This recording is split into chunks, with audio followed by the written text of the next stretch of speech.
In this video, you're going to learn 5 things that you need to consider as a worship leader for when this lockdown lifts and we can finally meet in person with our churches again. Coming up.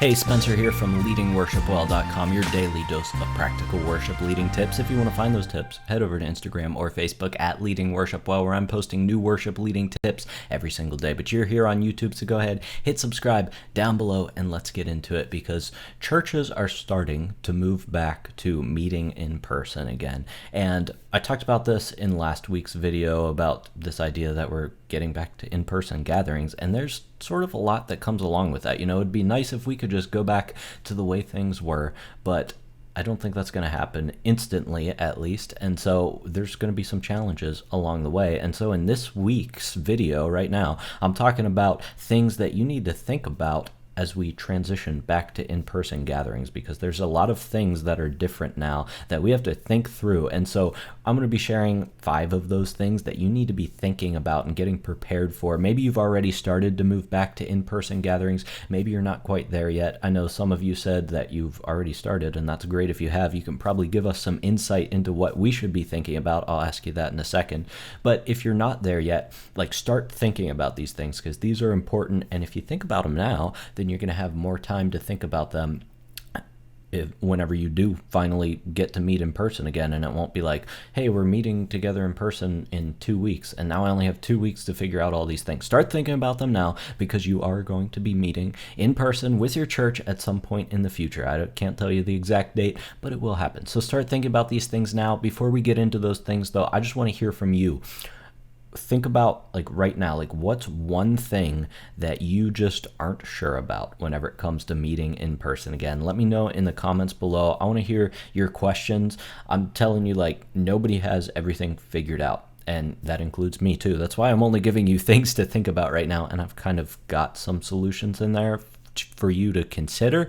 But just like we all had to figure out how to do church online, I think we're all going to be in the process for a little bit of figuring out how to meet in person again and what that looks like. So just real quick, head down to the comments below, hit the like button on your way down there, and just answer this question. What's one thing that you are unsure about for whenever we meet in person as churches again? I'll talk to you in a second.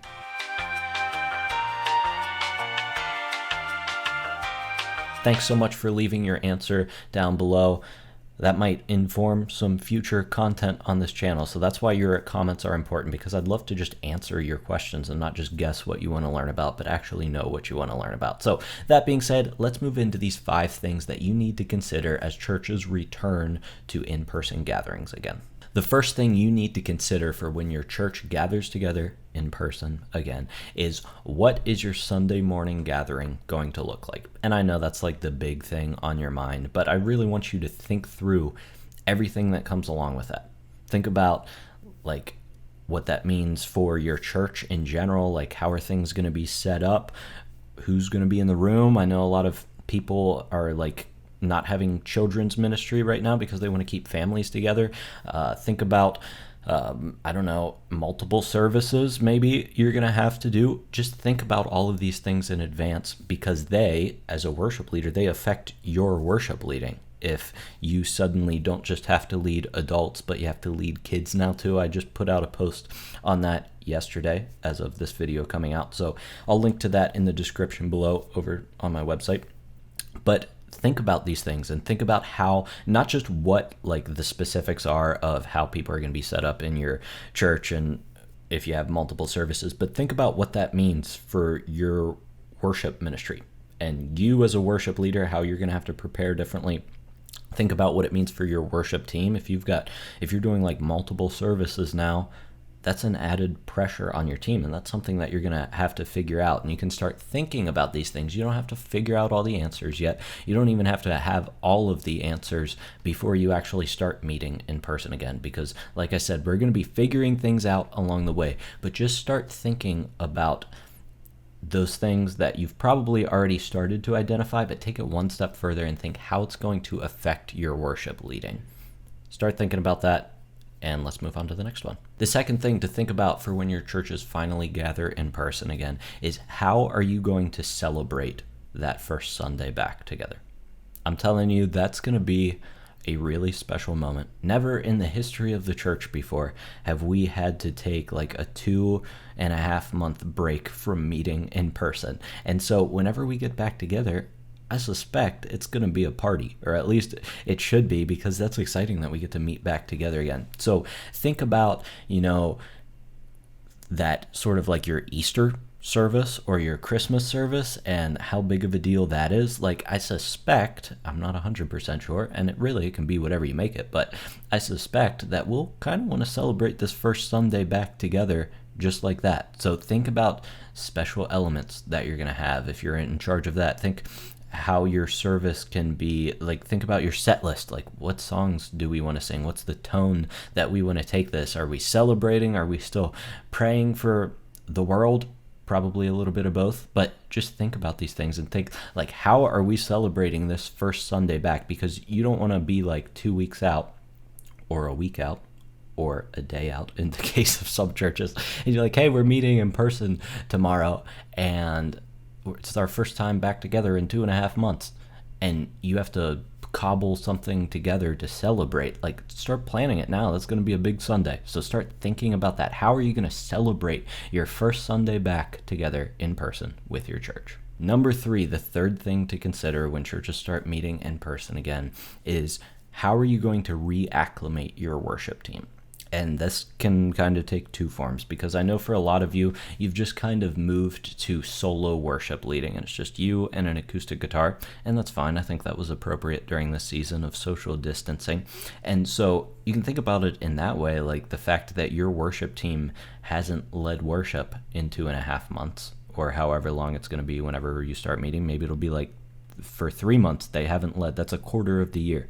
3 months your team hasn't led worship. Like, that's a long break, and I'm betting that it was a really, really good break for them, and they'll come back refreshed and recharged and so excited to lead again. But you need to think about, as a leader, like, how can I reacclimate them to leading worship? Because they just had 3 months off, and this is the perfect time to reset expectations and just kind of talk through those and say, like, hey, we're stepping into this new season of worship leading, and I just want to remind you of some things. And just, this is the time to set that vision. If you've never set expectations before for your team, now is going to be the time to do it, because it's always awkward whenever you identify a problem in your team and you know that you should have set an expectation that you never set, and then you're like, well, if I just bring the expectation up right now, then this person's going to know that this has been a problem in the team and I'm just directly talking to them. So think about your expectations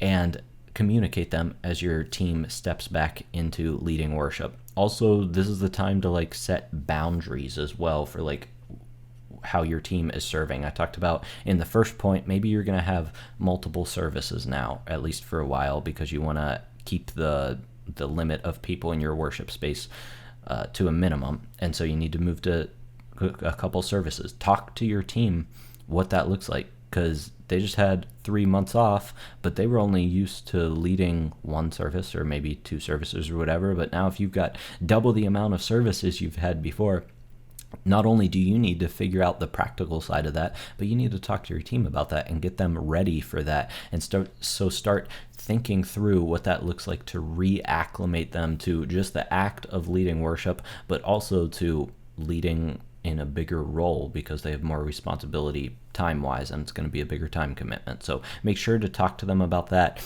Maybe for you, though, your worship team has been leading worship with you, and you just need to kind of run through some things again with them and get them ready for people to be in the room, because there's a difference between you standing in front of a camera, you and your team standing in front of a camera, and then like people actually being in the room again. Or maybe you pre-recorded your services. Like, that's a big difference between pre-recorded gatherings and then meeting and doing it live on a Sunday morning. So just think about how you're going to reacclimate your team to leading worship again. The fourth thing to consider when moving back to in-person gatherings is, how are you going to lead people who are in person and online at the same time? There's going to be people in your church who are like, yes, I'm so ready to get back together and meet in person again, and I feel comfortable with that, and I'm going to show up with my family every single Sunday, and we're celebrating that because that's an amazing commitment. But at the same time, there are going to be people in your church who just don't feel comfortable coming back in person yet. And so I assume you've been doing live streams because every church has moved online at this point, and so you need to think about, okay, now I've got two separate audiences, congregations, groups of people that I need to lead, and the way you lead online, you've probably noticed, is different than the way you lead in person. There's some similarities, but there's some differences as well. And so you need to start thinking through that, because not only have you had to learn how to lead online, but now we're about to have to learn how to lead online people and in-person people at the same time. And so I actually put a video out about this last week, and you can check that out right here.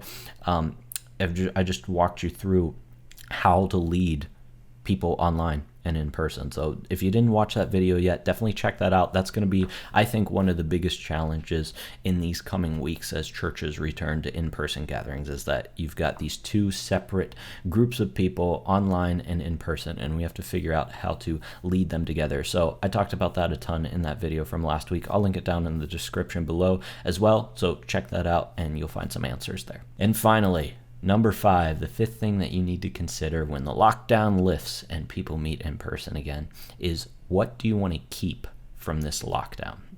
This lockdown made us implement a lot of new things in leading our churches, and some of those things were just necessary for a season, and we're probably going to transition away from them. But some of those things, like, we probably should have had them in place in the first place and done them whether we were leading in person or not. And so, like, one of those things you could think about is just like your live stream.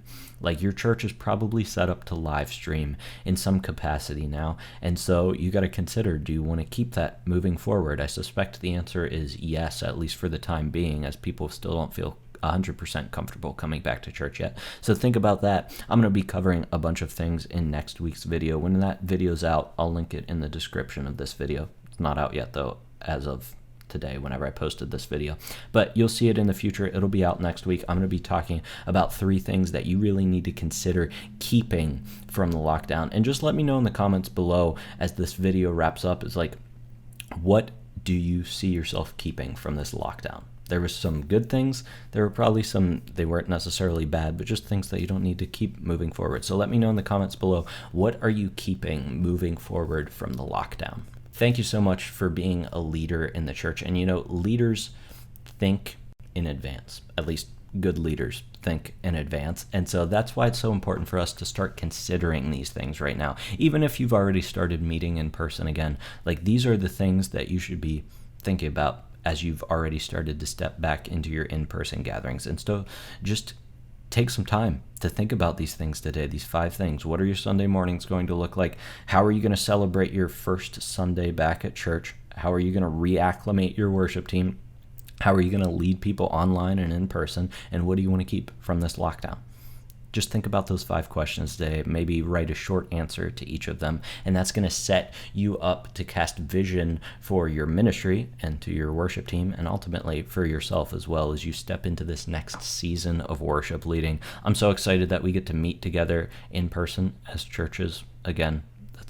That's something to celebrate, that we made it through this season of social distancing and things are finally starting to turn around. So I'm not sure how many more videos I'm going to make on, like, leading online and sort of this balance. Like, I feel like we're starting to return to normal in the sense that I can resume, like, normal content of talking about what it means to lead worship. And I've already got some videos banked up for that. So be on the lookout for that. We're going to be kind of returning to normal content here, where I'm not just talking about coronavirus stuff all the time.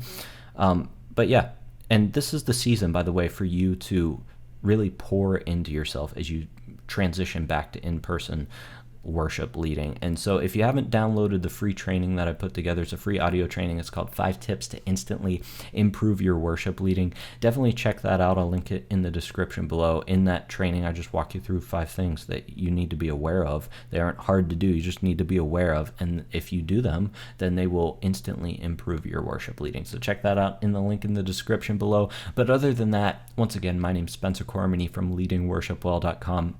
Thanks so much for joining me today. Until I see you next time, keep leading worship well.